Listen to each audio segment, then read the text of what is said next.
চাঁদপুর গোলনগর রোডে একটা auto accident করছে। সঙ্গে সঙ্গে আমরা যাই, আমাদের গাড়ি নিয়ে গিয়ে দেখলাম একটা গাড়ি নিচে পড়ে রয়েছে। তারা আমি দুজন আমি গাইড করছিল ওরা।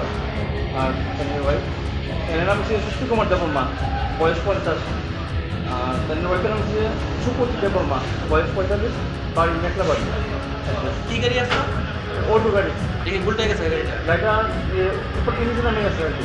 কীরকম অবস্থা তারা? আছে মোটামুটি বেশি সিরিয়াস না। যে গাড়ি চালাতে আসলো তার নাকি মন্তব্য অবস্থায় আসলো? শিক্ষা তো